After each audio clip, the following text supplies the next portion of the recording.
Jesus, go high in the sky. Moonshine Jesus, baby, don't ride.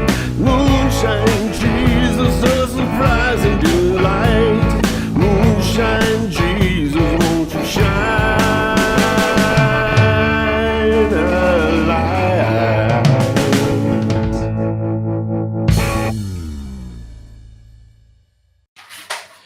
Hello and welcome to the Moonshine Jesus Show. Today we are talking about Fallout and should have a lot of fun.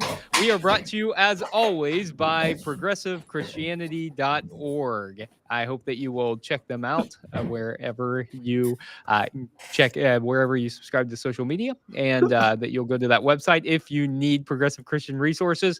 And also hope that you will follow Moonshine Jesus Show on Facebook. We do need to let you know right away that we will have spoilers. Fallout's relatively new, and so if you haven't watched it, we might spoil it for you. I'm joined as always by my good buddy Mark Samlin. How you doing today, Mark? I'm doing great. As you heard, I was hoping to get to say this before it happened. I have a new dog, new to our house, Rescue, who is here with me. Needs to be in this room for. We've got another dog, and they're getting along fine, but we don't want to take chances.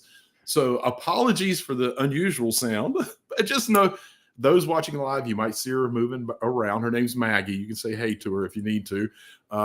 And hopefully she's not going to bark or anything. She's been pretty good about that. So, but I just wanted to give that caveat up front. I'm glad your dog is with us. This is an animal-friendly podcast, and you know, absolutely, it's good to have her supporting us. As I'm a we're little talking worried. about Fallout. I agree. I am a little worried though. She hasn't seen Fallout yet, so it's going to get spoiled a bit for her. Oh, there's that's nothing too we can bad. do. There's nothing we can do. Just nothing we can do. Hey, Mark, do you have a drink to get you started today? I do, and it ended up not being nearly as cool as it was supposed to be. So, as we've already said, there's going to be spoilers. So we end our last episode with one of the characters looking out across what I now know is New Vegas, and I know in New Vegas there is a drink called an atomic cocktail, and it's served in a rocket. For some reason, it's green, although it's made with orange soda. But then they put pills in it. And so you're supposed to like buy diet orange soda with vodka and then put Mentos in. And as you can see, I got the Mentos and I don't have a rocket ship, but I have a glass that's not far shaped from I like that. ship. Yeah. But the problem was I bought plain, not diet, and you can plop all the Mentos into it you want, and it won't do the fizzy thing. It's not doing the thing. Yeah. In the show, they put pills in it that sound almost like Mentos or Menthols or something like that. Right. But anyway, so that's what I have. I do have my closest version of the atomic cocktail. What'd you go with?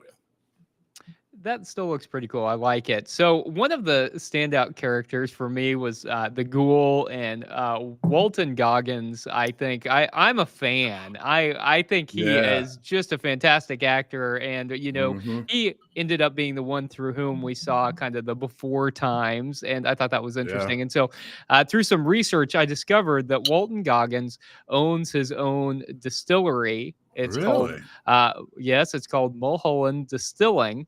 And he is a big whiskey fan. And so I got some Mulholland Distilling whiskey here. And so I am going to drink some Walton Goggins whiskey as we talk about this.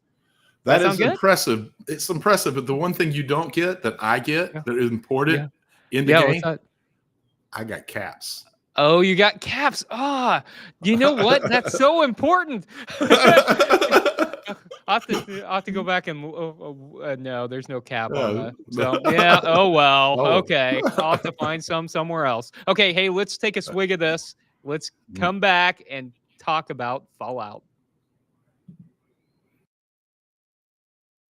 Moonshine Jesus. Moonshine Jesus. Moonshine Jesus. Moonshine Jesus, won't you shine a light?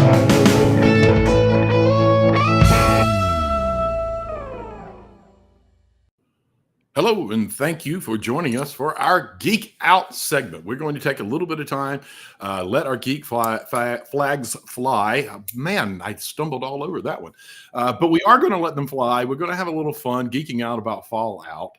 And then we're going to try to keep that, as tight and compact as possible, because we do want to move on and spend a little more time talking about the theology, the politics that come up in the show, and some thoughts about that. So the official, for those of you who maybe haven't somehow been sucked up in the massive thing that is Fallout now, the official description of Fallout is this. It is first of all, it's a Prime Video series of 8 shows for the first season.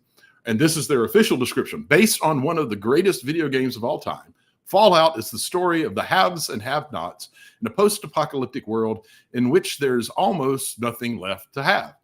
200 years after the apocalypse, the gentle denizens of luxury Fallout shelters are forced to return to the irradiated hellscape their ancestors left behind and are shocked to discover an incredibly complex, gleefully weird, and highly violent universe waiting for them. What do you think of that description? I love that description. There's some fun things in there. But you know what I noticed reading through their official description? What? It tells you nothing about the story. Well, part of the fun of Fallout is discovering the story. I mean, That's especially it's you not and I. a big story. It's not a particularly complex story, but it's fun. That's right. It's not real complex, but it's fun. And as we both talked about, neither one of us really played the video game, and so I don't know if it follows the story of the video game or not. Do you know that? I do know from folks who. So I was getting my haircut today, and at the barber shop, a new guy comes in. Here, the barber asked me what we're going to be talking about on the show today, and I mentioned Fallout. Turns out he's a big Fallout gamer, and he had just binge watched the show.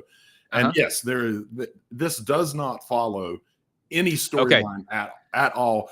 There's lots and lots of parts that are stolen from the storylines, like little pieces that are almost like tips of the hat of acknowledging different storylines. But this is all on its own. Most of these characters are new characters that don't appear anywhere in any of the games. So neither one of us played the games. After having watched it, any interest in playing the game? Yeah. I mean, it was. I mean, it was a fun story. It really kind of sucked you in. This was one of the ones. You and I both talked about how we kind of love to get sucked into to shows, and this one was one that really sucked me in. That I couldn't wait to see what the next episode was going to be, and so I thought I haven't been a big gamer in recent years, but I used to be, and so I thought, man, I really missed out by not playing Fallout. If it's half as fun as the show is to watch, to play the video games, then I really missed out. So, yeah, I did kind of start checking to see, are there can I play it on my phone? Do I need to buy? What platforms is it on? Is it on any of the platforms, the retro gaming platforms I have around my house? I've already started looking into buying some of those old retro platforms, because I always give them away or whatever. Because I'm very interested in it too. I also think, based on something you said, we should say right now, if you haven't watched Fallout and you're thinking about doing it, it really does suck you in. Don't start watching this at 11 o'clock at night, because you're going to be so upset, because you're going to want to see the next one. And you're probably going to watch the next episode. And it'll be a bad position to be in. So since neither of us had any previous experience with Fallout, what were, if any, your expectations going into this? What were you kind of thinking you're going to experience? I guess I was kind of thinking that it was going to be a Resident Evil type game or type show. And that's kind of the notion I had in my mind of what the Fallout series was that it was similar to Resident Evil. And so I did play some of those, and I did watch the movies that went along with those, at least some of them. So I thought it was kind of like that. But that's not really quite what this was. Right. It wasn't like zombies who were living on the earth. No, it was a collection of wonderfully weird people who had Yeah. survived in different ways and had developed different cultures and different ways of organizing. And so it wasn't really what I thought, actually. It was, Mhm. and it was a lot more fun than I thought it I was was. going to ask you how did it end up comparing for sure. So it's more fun than you. Yeah, I thought it was going to be really Yeah. serious. You know, I had this. I came in exactly the same. I was Mm, expecting yeah. very like maybe not quite as dark post-apocalyptic that some Yeah. things are, but I was expecting zombies. I was Mhm. expecting it to be kind of like a little dark Yeah. and it's the opposite of that. Somehow Right. this is a upbeat, positive post-apocalyptic Post-apocalyptic. Yeah, kind of fun. It's amazing that they were able to do that. So it really is.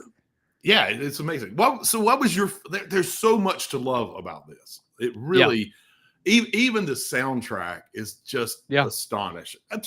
Yeah. Even just the extra sounds that they put in, the Mhm. sound Mhm. Yeah. scape that they create is amazing. I mean, it's just there's so many things to love about it. But what was your favorite thing about season one? And it doesn't have to be about the movie making. It can be a character. It can be about whatever. But what was your favorite just thing about season one?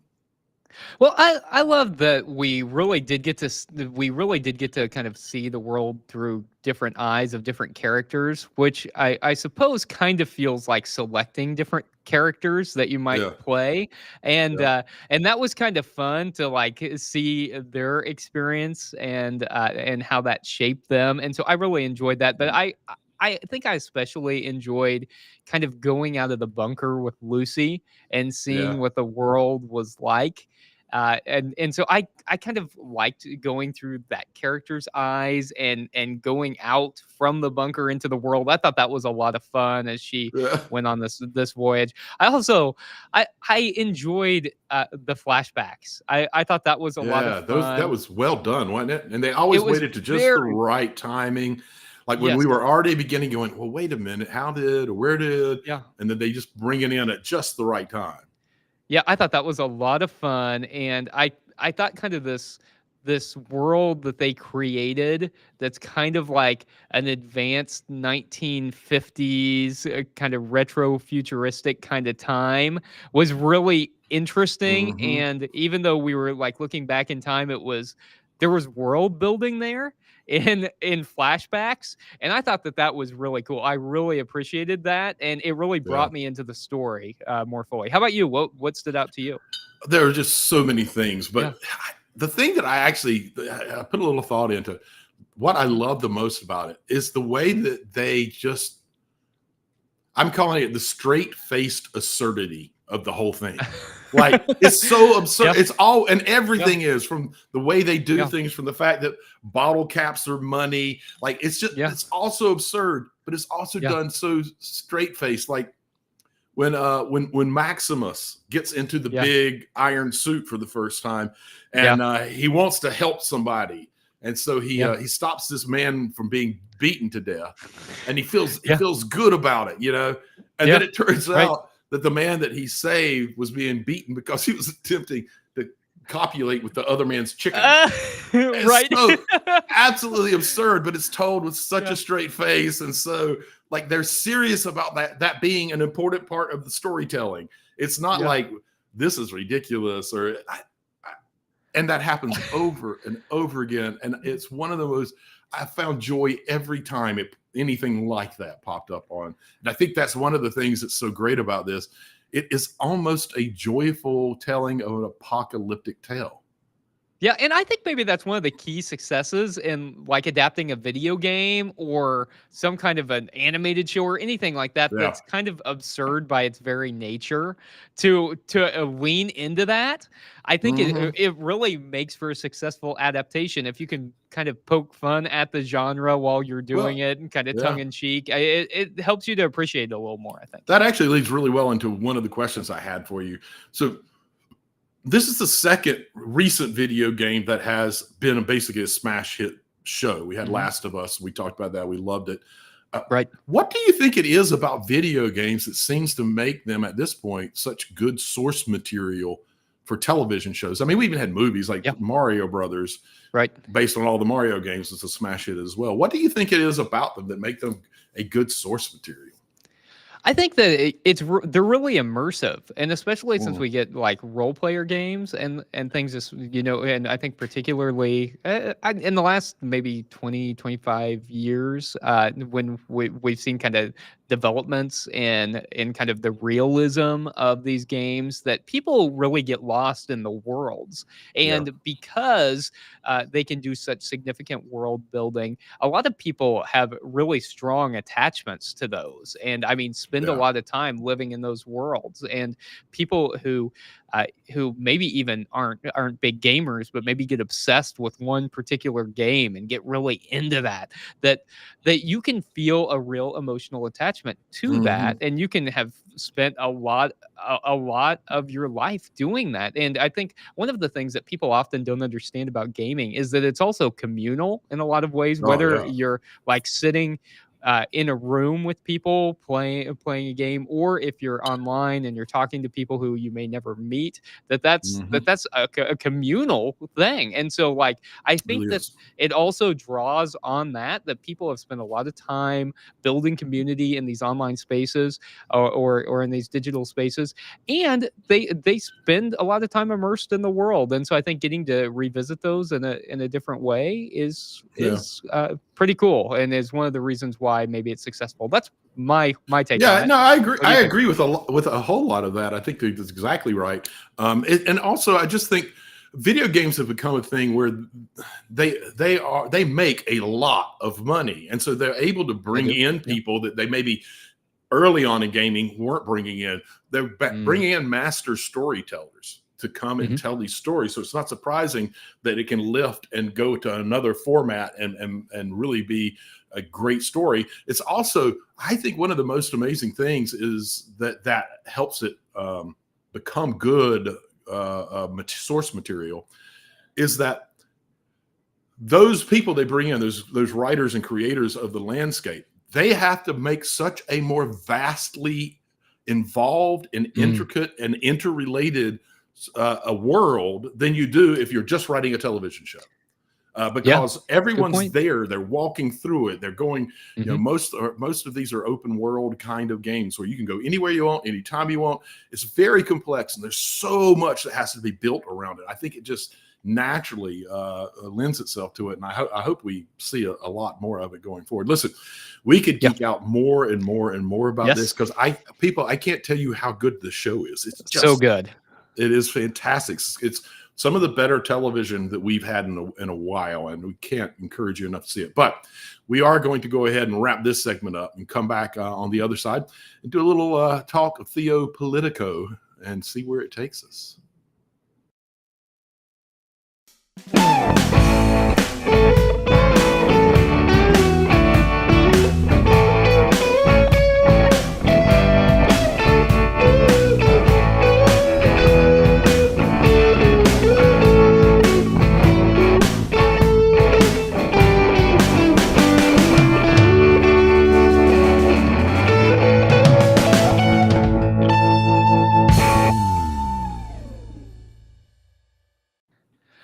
Welcome back to the Moonshine Jesus Show, where today we're talking about Fallout, and we are moving into our Theo Politico segment. So one of the things I really liked about this, Mark, was not Mhm. just that it was fun to watch; it was visually kind of stunning to watch. We got some great stories. It was fun, but it Yeah. also dealt with some pretty significant things. And so one Yeah. of the things that we discover over the course of this season is that Vault Tech, makers of vaults and other other equipment having to do with the end of the world, was probably largely responsible for the destruction of the Earth. And so one of the quotes that we find is, America outsourced its survival to the private sector, and they decided to keep Vault Tech alive instead. So basically, the corporation eliminating the competition to ensure that they had the maximum profits. And that was going to be the case, even if it meant a ton of people dying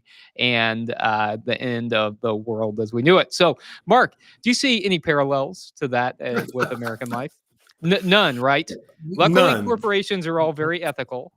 Ethical corporations, Yeah. and we have enough laws that make sure that they're not able to overstep their Yeah. means, Oh, thank God. or have an undue God. influence in our political system. It's great. Mhm. It's so good. We have the best of the best, and it's just amazing how well it works. No, I mean, obviously we are, there's so much in Fallout that seems to be taking what's going on currently and then mirroring it in this absurd but not completely out of hand idea of what it could end up being. And Mhm. right now, we Right. definitely live in a I'm blanking on the word. Corporatocracy. What's the word? Corporatocracy? I don't know. I don't know. I like There's a it. word. There's I a word like there, it. and I all of a don't. sudden I don't have. But we definitely have a system that of a government where corporations have far too much influence and really end up getting most of what they want most of the time because of the way that they hand out money, essentially. Yeah. And we see it in this. And like you said, yes, it's a little bit ridiculous to think that there was this corporation that had so much power that they decided, oh, we're just going to blow everything up because that'll give more value to our vaults and more value to our company, and we'll just rebuild after it's all over with. In a lot of ways, though, we do that already, where we have corporations who are like, you know what? If we can get these laws to be weakened, then we can do whatever we want to make money, and it doesn't matter how many lives get lost for whether it's about water, whether it's about war. It doesn't matter as long as we can make money. It is frightening, isn't it? It is frightening that It's terrifying. this human-made source of measurement, money, Yeah. Mhm. is more important than anything that's real in the world. It's Yeah. crazy that we have arrived at that point. But yet here we are, and as we've Yeah. talked about before, I mean, yeah, it's kind of outlandish to think about corporations destroying the earth and say a nuclear strike or something, but not unfathomable and not too different Yeah. from corporations, say, producing so much carbon that they literally are destroying the earth. I mean, we know that that's one of the biggest causes, and certainly the ways that we treat corporations as if they're individuals in the United States, and yet don't tax them to pay their fair share. I mean, they're literally killing people through profits. And so, yeah, I really thought that was an interesting take to help us see what really is true in kind of an outlandish way, which I thought was very clever. So one of the other things we see is we kind of go back to the 1950s or That something, timeline's the retro futuristic 1950s, Yeah. is that we get this whole thing about communism. And so we hear, I'm not a communist, Mr. Howard. This is what the woman who becomes Moldiver, Williams, says. She says, I'm not a communist, Mr. Howard. That's just a dirty word they use to describe people who aren't insane. What do you think about that, Mark, in comparison to how we don't hear maybe necessarily people accused of being communists anymore, but I hear it a lot with socialism or other scare words. You're woke, you're liberal, and it is meant to. Yeah. And it is used for the exact same purpose. It's used of you're not like us, and I want to marginalize you, and I want to make you less significant. It's 100% the same thing. It doesn't matter what the word that's being used. It's that you're not falling in line, and that's frightening, and I don't like it. So I'm going to do a public campaign to make this word a bad word, and then label what I don't like with it. And it doesn't have to be true, because if I can just say it about you, it'll stick enough with enough people that it's going to be effective for me. And again, it's yet again one of the horrible things we've allowed to happen in the society, but it's been going on for so long. You would think that we would have figured out a better way of confronting it and educating it out of people, but we really haven't, have we? We really haven't. And I think that's a good point. That it doesn't even matter what the word is. It doesn't even matter if it's true.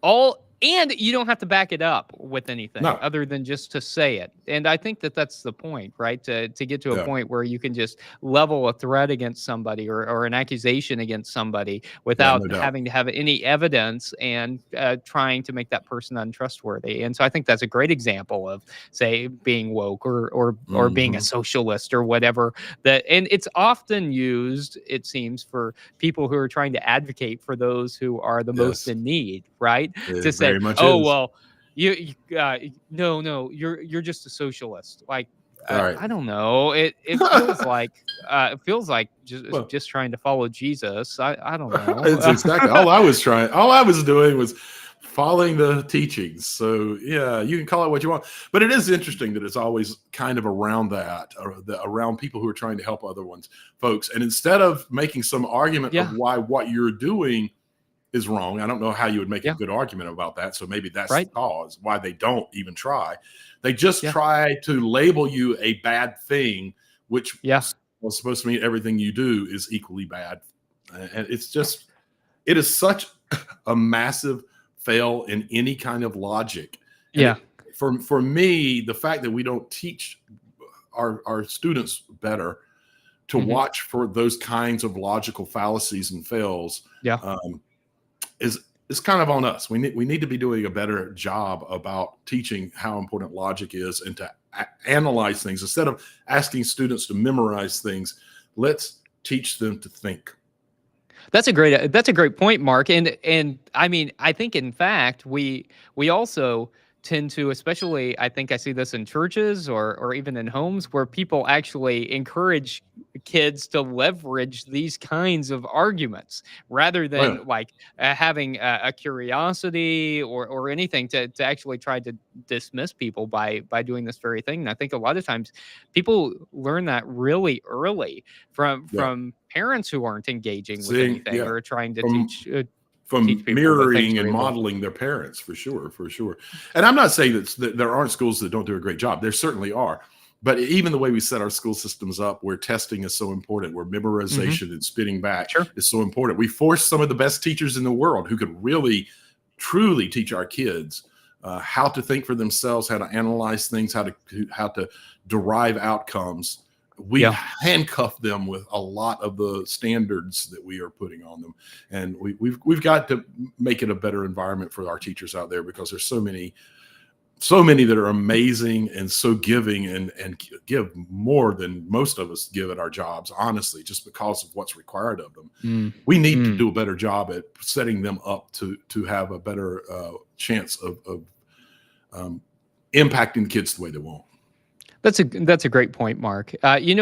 One of the things that I really liked about this season, as I mentioned, was getting to see the way that different societies in a similar geographical area kind Yeah. of developed based on what life experience they had, based on what resources they had. And one of the interesting ones was the vault, where we see kind of the people who are privileged.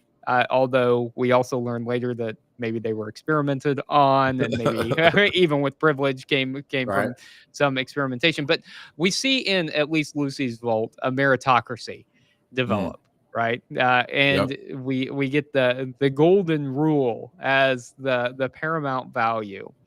And we also see that that's enforced by people who don't really believe in that kind of thing, right? We Mm. find that it's Vault Tech who's actually running these Running. vaults, and people who maybe don't believe in that golden rule. And so here's my question, Mark. Does the Mm. creation of this class of people who are taught to value others and stuff, is that going to undo Vault Tech? Like, even though Vault Tech doesn't have the best of Yeah. intentions in doing that, by teaching people to ultimately care about others, do unto others as they would have done unto them, does that undo the evilness of Vault Tech? What do you think? I think it certainly has the potential to undo it. It also has the potential, because it's such an isolated um, development of that. It's a very Hmm. small group of people, and Hmm. it's hard to know exactly how they idealize do unto others. that it's possible it could run the other way, and it would create you being more of a doormat in which Vault-Tec's just going to use it to their advantage and step on it. But I think it also could lead to their downfall. A group of folks who aren't going to buy into their way of being and behaving and are going to be deeply disturbed when they figure out, wait a minute, you're not doing this and you're supposed to be doing this. I could see it taking them down. I don't know. Which way do you kind of lean on this? Well, I think we kind of saw it whenever Lucy realized that her dad had been lying to her whole life and to everyone else, and she decided ultimately to do what was right and to turn against her dad because of the values that he taught. And I'll tell you, as I saw that, the first thing I thought about was people who grow up maybe in conservative churches or something like that, where they are told to love their neighbor every single week, right? And then they see other people who have told them that not loving their neighbor, and it drives them away from the church because they want to follow Jesus. And I have heard so many people who have come into my church and said, hey, look, I left religion because people told me to love others, and then they practice not doing it every week, even though we read from the words of Jesus, which called us to this radical message of love. This past week that was your experience. This past week we had 2 people join the church. Part of the process that I do is have them, I go out with them and have them just tell me their spiritual journey. No prompting, just tell it to me. And both had almost the exact same experience of, I was at these churches that were saying this, and then I was watching how they were treating people, and I knew that there was something very wrong about it, and I left. I didn't want anything to do with it, and it took me a long time to ever work back to finding any kind of a spiritual community that I wanted to be a part of. So I definitely see it too. It's not surprising that we're hearing that from so many people because of the number of churches that actually operate that way. Let me ask you one more question, Mark, that I want to squeeze in here. So Maximus says at one point, everyone wants to save the world. They just disagree on how. I'm not convinced that everyone really wants to save the world there. But that also used to be the narrative in the United States, right? Between political parties. We all want to do what's best for everyone. We just disagree about how we can accomplish that. And so maybe Democrats want to use social programs and maybe Republicans want to use the private sector or nonprofits to do that. That's the narrative that we used to hear. Right. One, do you agree with that narrative? Keyword used to. So that's this. So I've got a 2-part question here that I really want your perspective on. One, was that ever true? And 2, is it true today? Do we really all want what's best for the world? What's best for America? Yeah. I think there was a time at which it was more true, but not really completely true. And I think we can go back and look at American history and see that clearly. But today it's just strayed so far from that. Even Democrats who I do think have they're more invested in trying to make the world better for more people. Still, as we talked about at the beginning of the show, buy into corporatocracy and allow those businesses to run part of which is not looking out for the best interest of all people. So we have that even in the folks that we might want to celebrate as heroes and in comparison they definitely are. On the other side, you have folks who very clearly have given up on that idea, who very clearly want to make sure the world's a better place for their people. And they really don't care about what it does to all the other people. Matter of fact, they prefer for the other people to be a servant class, not even a working class, a servant class, and just be stuck there to allow their lives to be as good as possible. At least that's what I think. I'm sure that you think that I'm crazy and that's not true. Oh, of course. No, I think they're. Look, I think even say 15 years ago, we could have had a conversation about the common good. I think we could have said what is best for the common good. And I think everyone, at least in their political talking points, would have said, we want to do what's best for the common good. And I think you're right. Now we don't even have people pretending anymore. that that we're at the point where people have kind of said, no, it's about us. If Hey, I really, if anything, they're leveraging not doing that. They're leveraging, I'm going to make that's the a world great better point. for Yeah. you. They really That's have right. gone to the other extreme. That's right. Yeah. For you and for me and And the everyone people else, like us. screw you and Exactly. sorry, Yeah. or maybe not sorry. We actually Probably don't not want sorry. you here, and we really only want people like us. Hey, I would really like to explore that a lot more, but we I don't hear have that. time because we've got to move into our favorite segment, Make Me Look Stupid. So let's grab a drink and then let's come back and try and make each other look stupid.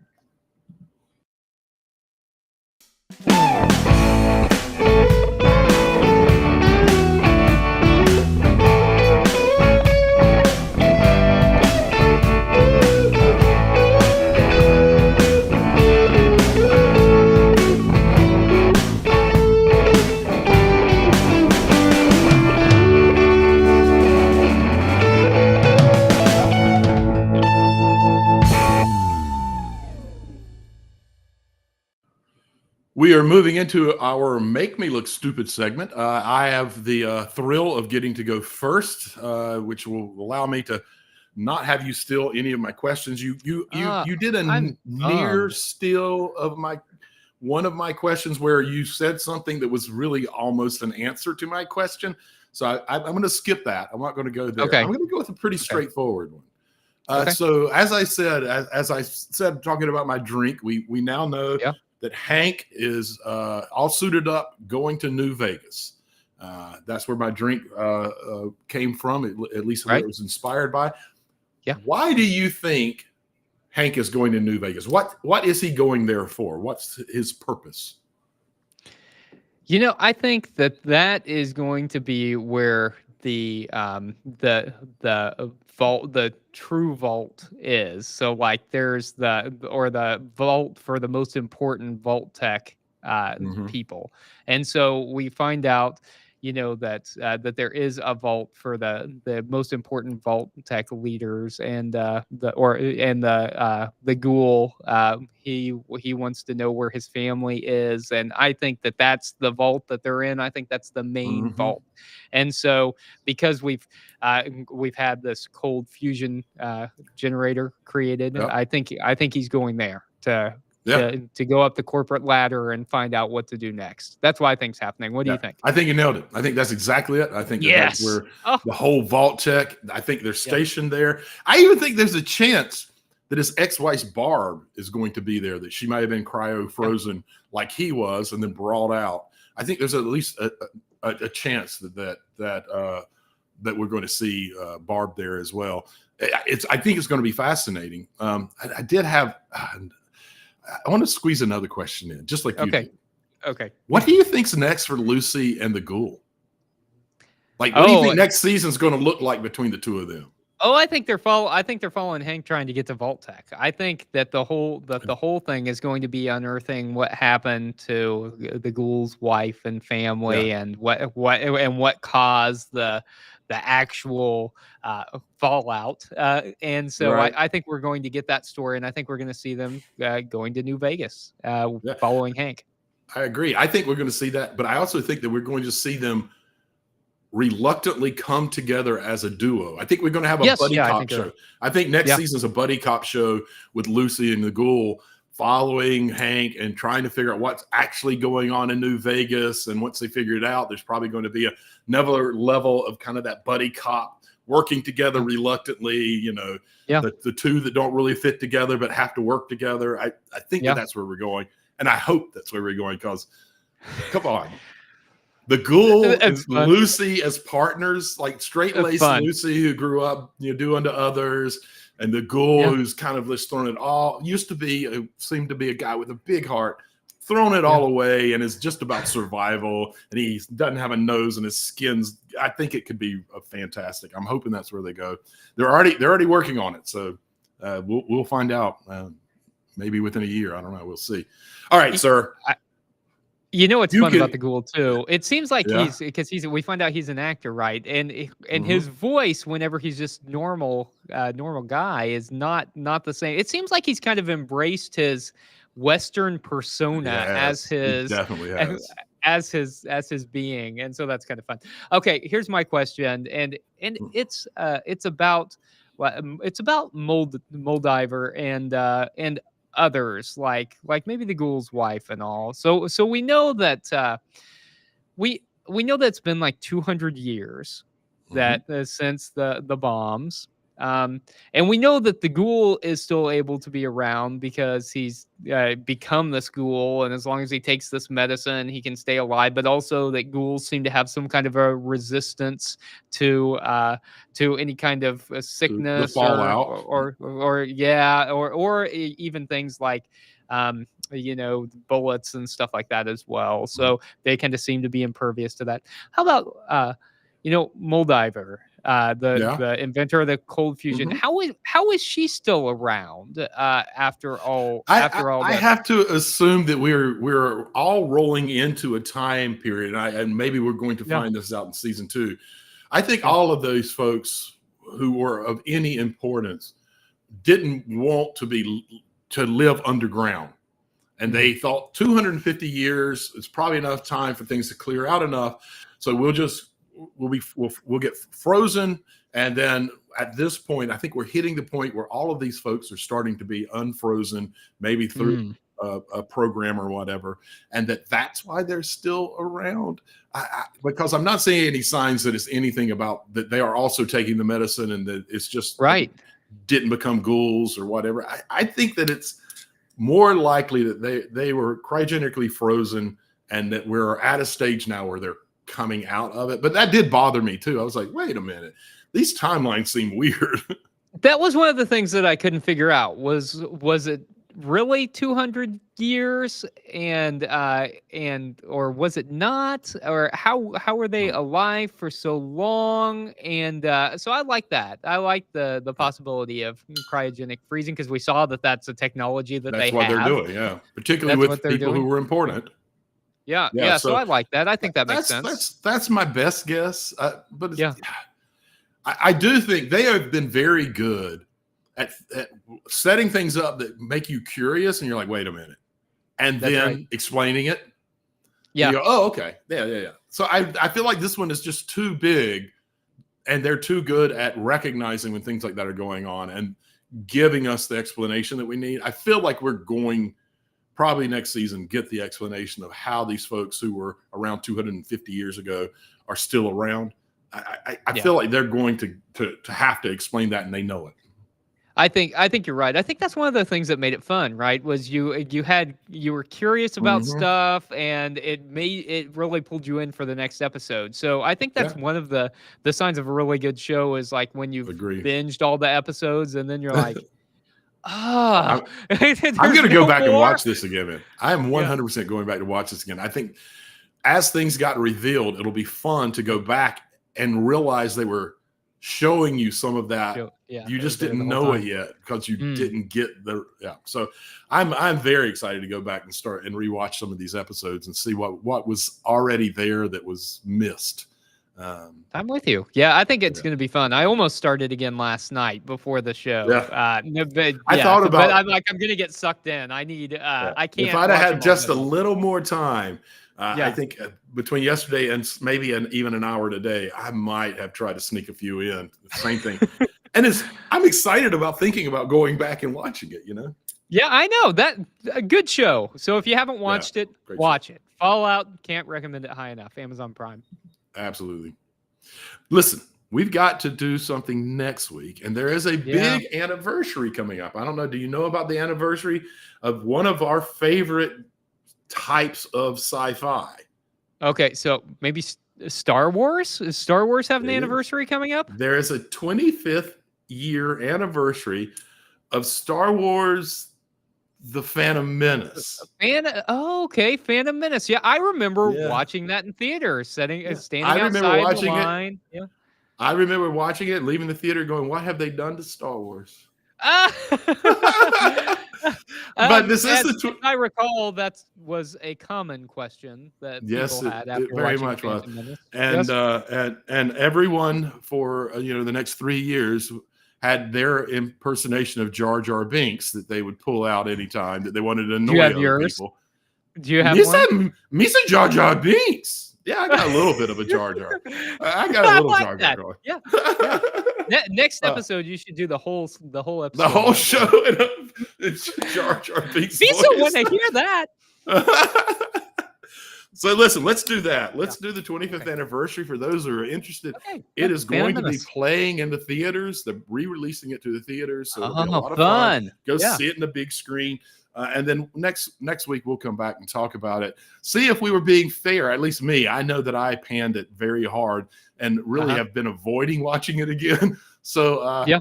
it'll be fun to revisit and see what we think. What do you think, man? We want to do it? Okay, that sounds good. I'm in for it. All right, that's the plan. So everyone, go catch it and make sure you come back next week and join us for next episode of the Moonshine Jesus Show.